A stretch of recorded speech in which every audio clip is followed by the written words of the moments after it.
This Black History Month, we're learning about a local artist who combines Western and African tradition to make some pretty unique modern pieces. Levan's out live in Alston this morning to spotlight some of Stephen Hamilton's work. He also is going to introduce us to the man himself. I was told, Lev, take it away.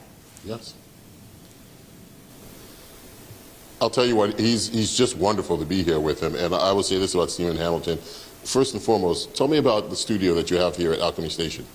This studio, we've been here since late December, really early January. And it's been an awesome opportunity to work here. It has high ceilings.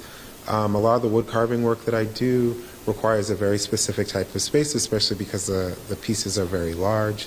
So it's an awesome opportunity. It's usually me and one other studio assistant that works here at a time. What is it about African textile art that you want people to understand? I think it's a very fascinating history.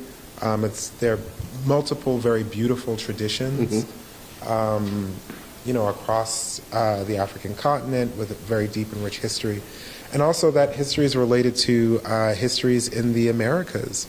A lot of the materials that I use, the techniques that I use, are not only ancient, but they're directly related to textile industries that we see in the United States and the Caribbean, specifically the weaving, indigo, and cotton.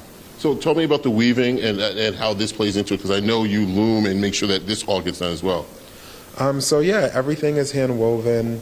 Most of the pieces that you see here are also hand dyed, so I'm dyeing all of the yarns using natural dyes. I'm setting it on a traditional upright loom. Techniques, the technical aspects of which I learned in Nigeria. And each of the pieces are also based off of historical textiles.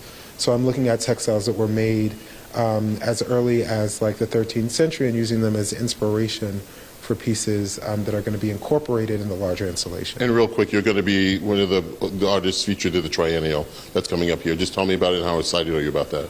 Very excited about the Boston Public Art Triennial. I'm from Boston.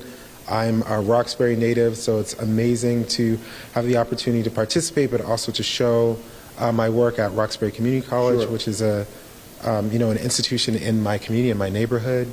So yeah, I'm very honored and excited to participate. I'll tell you what, Penny, in this studio, it's fantastic, and you can actually see some of this come together. He was telling me it's going to be like 10 foot by 15 foot, the whole installation, which is, when you're in here, you can't even imagine it being that big, but at the same time, this stuff is extremely beautiful. Back to you. Love how everything is hand dyed and hand woven, a real labor of love. Thanks, Levan.